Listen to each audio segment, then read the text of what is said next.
Welcome to this week's episode of the Productivityist podcast, and I have a very special guest with me today. We have Tim Pychyl. He is a procrastination expert. We've waited too long to have you on the show, Tim. I've been procrastinating in that event, so I apologize and thank you for being on the show this week. Happy to be here, Mike. So first off, both Canadians, which I love. I think you're actually the first Canadian that's on the show other than me, which is great. I mean, that's kind of sad. Well, it is. You know what's funny is that there's only a few of us actually that I've found in my travels when it comes to productivity that are really Canadians that are doing this stuff. There's Hugh Culver, there's Chris Bailey in Ottawa, who I don't know if you know. Yeah, you know Chris, right? Have you met him? Yep, I have. He came to my class a few weeks ago, actually. Yeah, there you go. He's good. I mean, that whole life of productivity and the experimentation he's been doing is fantastic stuff. There's not very many of us that are actually exploring that in Canada. And I guess maybe do you have any thoughts as to why? Because there's a lot of American. Most of my audience is American, right? And I imagine that most of the people that follow your stuff are mostly American as well. Do you think there's a reason that? And I mean, this is going to get a bit a sidebar for anyone who's not Canadian. But do you think there's a reason why Canadians aren't as let's say, interested in this, or maybe they just haven't had the exposure to it that the Americans have?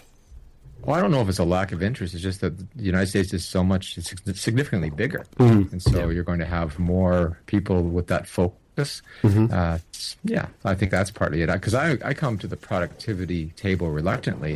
It took me a long time to figure out, actually, I'm an expert in productivity. I think it was Brene Brown in her book, The Gifts of Imperfection, and she writes about we have to talk about the stuff that gets in the way.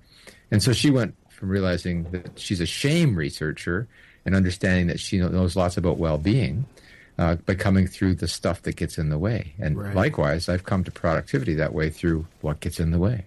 It's funny, that's kind of when I was making my way into the productivity space, I initially was doing comedy, and I did the whole Colbert-esque kind of take on productivity initially, kind of a preach to the masses by being through satire.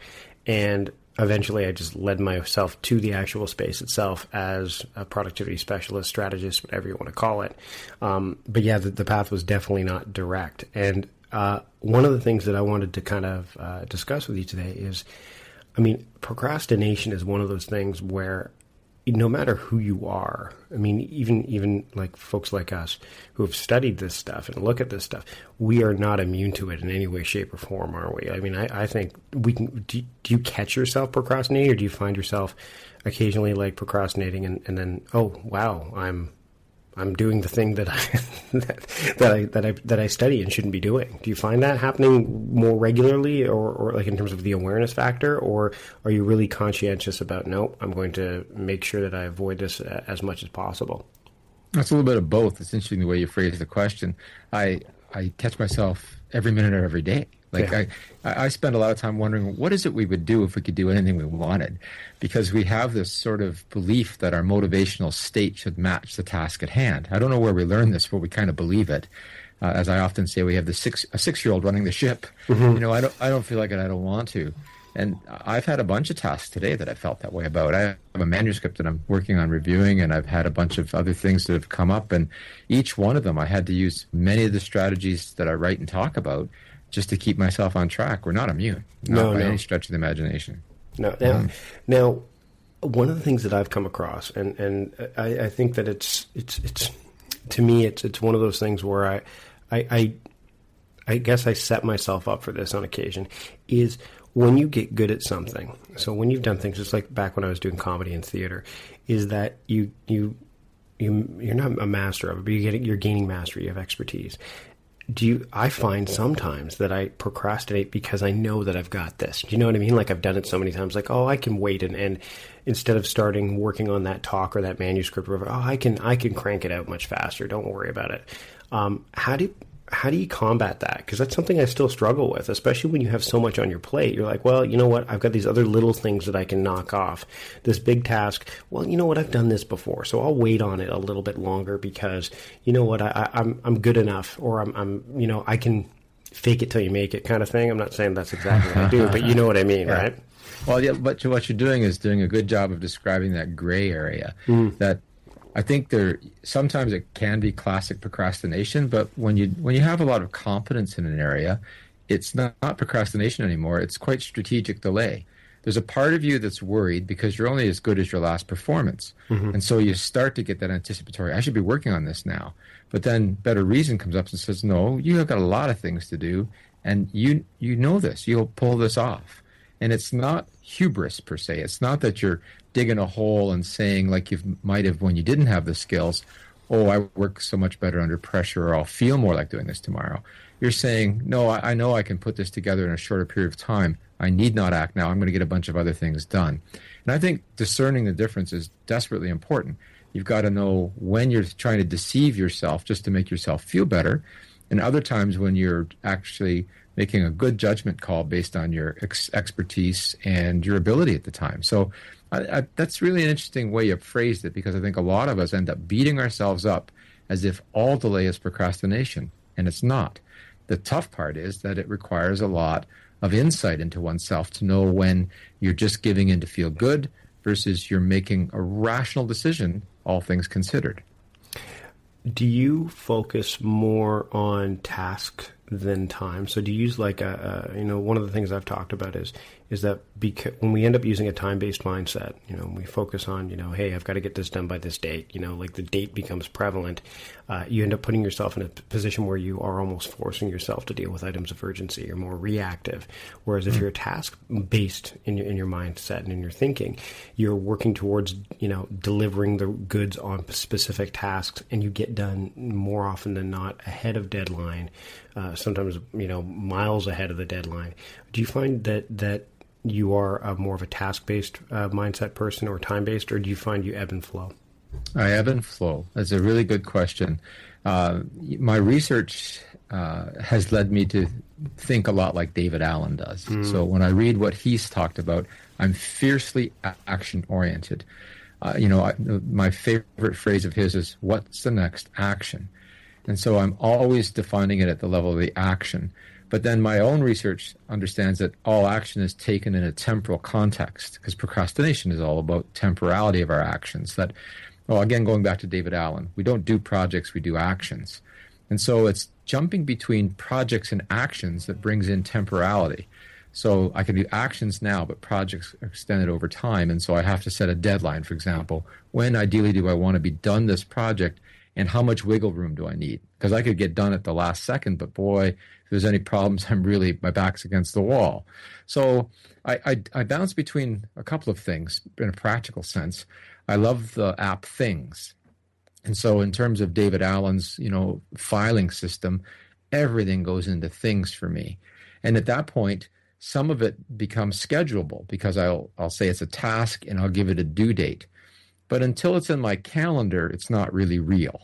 So let's say if you use an app like Things, at 6:30 in the morning for me, today pops up and says, these are the things that are due today. Some of them may be in my calendar, some may not. And they have to get put in my calendar before I know they're going to get done, because the schedule is real. Time is a zero-sum game. So at that point, then I become more time-oriented. But, for the most part, I'm always thinking about what's the next action, because that's the thin edge of the wedge for me always to get going. It's because it's easy for me otherwise to want to kind of give in to feel good and not want to do the things that I've got to do. Yeah, see, I think a lot of people, they look at their list. First off, their list isn't segmented out like Things allows you to do, right? So you can't get, and I mean, you, as someone who's studied David Allen, I mean, I'm a context guy. I try to work by context as much as possible, because that helps with, combating against procrastination, because you're not sitting there going, okay, well, I'm stuck on this project now. What do I do? Oh, wait a minute. I'll do all of my emails now, because I can go into email and say, instead of going into email with a question, right, which is, I wonder what email I have, I go in with a mission, which is, hey, here are the emails I need to deal with. Oh, yes, and there'll be some other emails that have come my way. But I don't go in with a Pavlovian kind of, hey, whatever email tells me to do, I do. The task manager tells me what to do. It's the one that says, hey, here are the 18 emails. And really, it's me that's telling me what to do. I just did it, days, weeks, hours, whatever beforehand. I use Todoist for my task management, as opposed to Things, which I love. Things is Mac only, though. Just for those listeners out there, Things is Mac and iOS only. I'm a Mac guy. I get it. Yeah, me too. But I have been since '85. But yeah, I think that the focus on context is really important because I think one of the things about any of these list makers is that, boy, the lists get big. Like you think, holy mackerel, do I ever have a lot to do? But that's why you're breaking it down to these actionable steps and that notion of context, so that whatever context I'm in, I can think about, well, how much time do I have? How much energy do I have? And then what priority is this? And so I can put all those things together and say, well, I can use the next 5 minutes productively this way. And although everyone, whether it be Robert Posen or David Allen or anyone in the group, Brian Tracy, all of these gurus that people are always talking about, they'll always say things like, don't multitask strategically. Because I can multitask at home, like I can eat my bowl of oatmeal in the morning while I'm running around the house doing a couple other things, getting the kids ready. That's a strategic use of multitasking because I don't usually choke while I'm eating. But I don't fool myself at my own desk. No. I don't try to do things that are cognitively demanding and multitask. So I'm always prepared, given the circumstances, to make every minute count. And again, not because I'm driven somehow, but because I want to make the best use of my time so that I free up time for other things I want to do. I don't want to always be working. Yeah, well, and the other thing that I find about context is that they've evolved over time too. Like I know David's working on the next edition of Getting Things Done comes out in March. But one of the things that I've found is that contexts have evolved because obviously the technology has evolved, but also how there are more people that are trying to figure out how to do. First off, they're trying to figure out how to do more, which is not the right question or the right mission. The right mission should be doing the right stuff and like doing the stuff that's going to really propel them forward, right? And so I'm using, and I know that Sven Fechner over at Simplicity Bliss has talked about this as well, is that I know when you're talking about context, it's like how much time do I have, how much energy do I have? But some people are actually just skipping that whole, hey, this is my desk and here's the context. They're saying, I am going to work on my desk, and I'm not feeling 100% right now. So what low energy tasks can I do at my desk? So they're actually using energy levels as context as well. So they're kind of scraping a little bit away from the way GTD is set up to kind of give them a bit more of something that they can connect to right away. Because GTD, while I love it, a lot of people start reading it. They're like, "Oh, capture everything, forget this." Oh, for sure. Honestly, I choked on the first half of the book because I just thought, "Holy mackerel, this guy is he ever organized?" Like I don't know if I could live that way. But then at another time, as he explains, it's freeing in some respects. But there's no one system. I think every one of these gurus say this, and I'm sure you do too. Yep. There's no one system that fits everyone, and I'm sure listeners feel that way. They're listening for the things that align with all the way they're working now. And how can I improve it? What is it you can share with me today that will improve what I'm doing? Because I'm not you and you're not me. And that takes us back to another understanding of the word context. Very subjective, incredibly subjective. One of the ways I try to describe context to people, because they have a hard time they have their hard time wrapping their head around it because they think linearly, right? They think projects are linear. I have to work on this project. I'll work on the project until I can't anymore and move to the next project. I kind of draw context akin to going grocery shopping. When you go grocery shopping, you have things that you need to buy. And you're not going to go in and shop by day of the week. Like, okay, on Monday I'm going to go have steak and potatoes. Okay, let's go to the meat section and pick those up, and let's go to produce, pick up the potatoes. Come back to the center of the store and then go, okay, Tuesday I'm having chicken and broccoli. People don't shop like that. They shop by context. They go, I'm going to go to the meat section. Because contexts are really, if you want to get, reductive, they can be considered categories, really. So when people, that's the hardest thing. And I guess one of the things I wanted to ask you and kind of discuss was you talk about what's the next action, and I'm all about that too. But most people, they're asking themselves the wrong question. They're not saying what's the next action. They're like, what do I do next, or what's next? They don't give themselves enough. They don't use verbs enough. Do you think that's a huge stumbling block when people are procrastinating? Is that they're not articulating well enough in terms of executional or executable verbs like go to the store? They're just basically grabbing things and putting it on their list and then looking at it and going, I have no idea what this means, but I'll struggle with it for a while to figure it out. And oh my God, now I'm done struggling figuring out what it is, and now I don't have the energy or time to do it anymore. Well, yeah, so you've said so much there, and I agree with it all, especially the last part, that we can spend so much time spinning our wheels planning and making lists that we think we've got something done. And not only do we may not have the energy to do anything, but now we feel like, things are under control, and I don't feel any motivation left because I've used a lot of that energy around just planning. And I can guarantee when people make lists like that, most of them are tagged, or if not all of them, for tomorrow. Like nothing is schedulable right now. But you know what I find in terms of what gets in the way is that, yes, I think that people can make more vague goal intentions than they will specific actionable items. So they make these vague goal intentions as opposed to what someone like Peter Gallwitzer, now I'll talk about a psychologist as opposed to some of these productivity gurus, would call an implementation intention. If, then. So if this is done, that's my stimulus and environment, then I'm doing that. When, then, is the other way of doing it. Then I think what we have to get ready for, though, is that just because we make these plans, got ourselves all organized, and we know what the next actions items are, and we're considering the context we're in, that we somehow think our feelings are going to line up like the stars. And most of the time what we have to get past is that resistance, that inner reluctance to get going. And for me at that point, it becomes, I try to trick myself into working. So one of my personal mantras that you've probably heard is just get started. I just find somewhere to get started. No, it doesn't matter where, just getting some momentum. And so I'll say to myself, okay, just work on this for 5 minutes. You can do anything for 5 minutes. And it doesn't matter you're starting at the beginning. Just start somewhere. And so for me, so much of it becomes the self-talk that's quite negative, the fast brain, as Tversky would say, in terms of the limbic system kicking in and you having this rush of emotions, and they're all negative. Those are the places where I think that my own work speaks to productivity, because all we've talked about so far is what's necessary but not sufficient. It's necessary to be planful. It's necessary to be action-oriented. It's necessary to take in context. It's not sufficient if what stands in the way in the end is you going, I don't feel like it, I don't want to, and then walking away. Yeah. And I think we all understand what that feels like. You know what you ought to be doing, but you're not. So before we wrap up, one of the things that I've found, and this is something that, again, kind of diverting back to GTD a little bit, is that, David starts from the runway, right, the making of the list, and then goes up.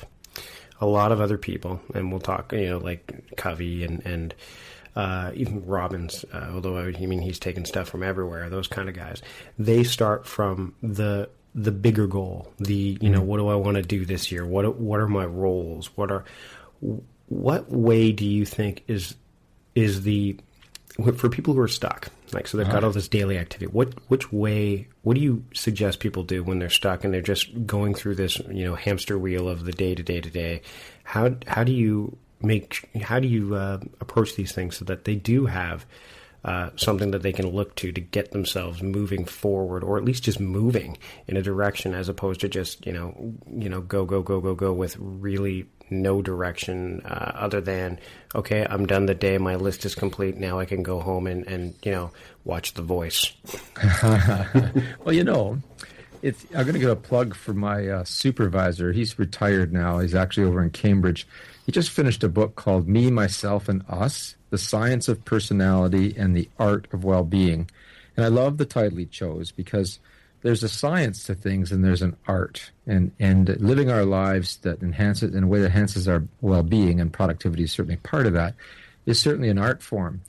Because when we're stuck, we have to be able to discern exactly the answer to your question. What's going to get me unstuck? And it's a trade-off between meaning and manageability. On the one hand are these larger values and goals that everyone talks about setting and being clear on what you value and what your goals are. On the other end of the extreme is in what's the next action item. So one's focused on manageability and the other meaning. And we always have to bounce between the two. They have to be in balance. And the discernment comes into, is it that I feel a lack of meaning and I can't get going because I just don't know why I'm doing this? Or do I not know how to do this? And what we found in our research is that depending on where we are in a project, projects have a lifespan, a temporality to them, that there's an inception or planning stage that's early, and then there's the actual action stage and closure. And they're different in terms of what gets in the way. At the beginning, our actions are liable to break down when we lack meaning, when we don't know the why. This just doesn't do anything for me. But later on in the action phase, it's usually, is it structured well? Do I know the next steps? And so I would encourage listeners. I'm too They're, much of a they're learners professor. too. They're learners too. We are all learners, that's for sure. But it's just the professor coming out of me. I would encourage everyone to think about, so where is the project? If this is the action stage, I'd probably think more about rolling out structure and reducing uncertainty and asking for help and trying to identify the actions. But if it's an early part of a project and I'm floundering, I'd try to go back to those core values and goal statements and say, so what's the meaning here again? What's going to fuel my fire?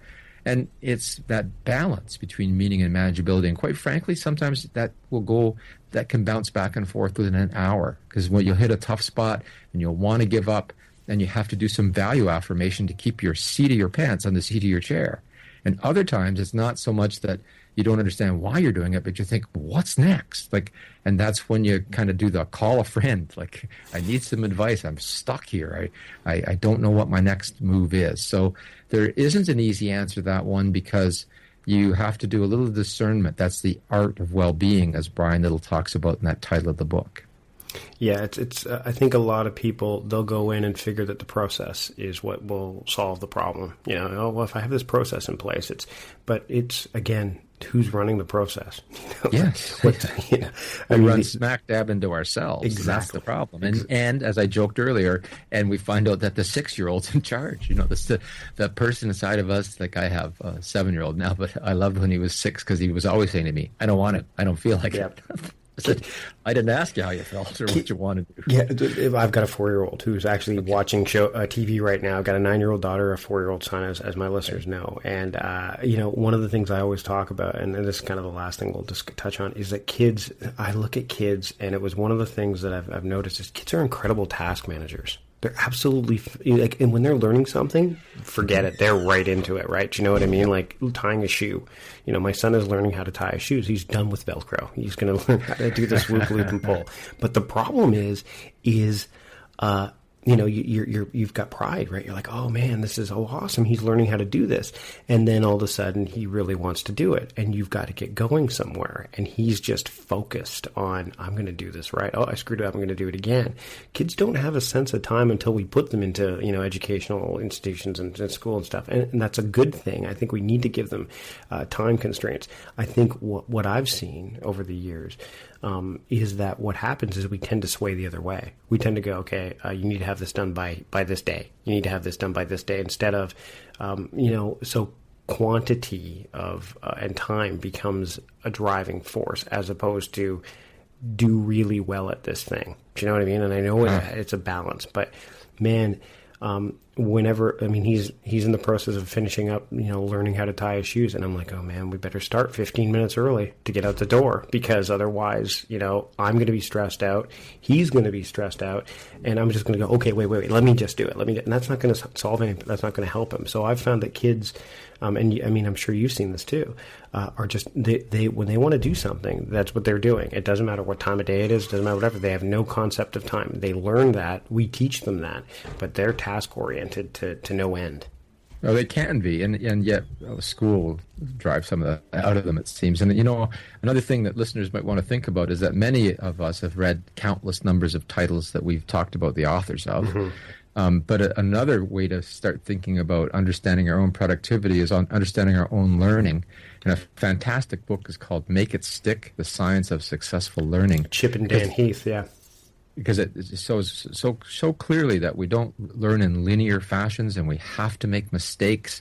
And so this is part of being human. And I picked up on this notion of, you've got pride, and you're trying to learn to tie your shoes, but making mistakes is something that can defeat you and make you not want to try again. And I think that's true in all of our productivity. We have to be willing to make mistakes. And the last thing I would add for listeners is that some of our research has shown that we also have to have a good dose of self-forgiveness, because when we self-forgive, we're willing to try again. And when we don't self-forgive, we harbor this motivation, which is mainly avoidance. I don't want to go there again. Like, it just hurts too much. So this self-compassion, paradoxically, is really important to being able to really embrace a life that you might consider very self-disciplined.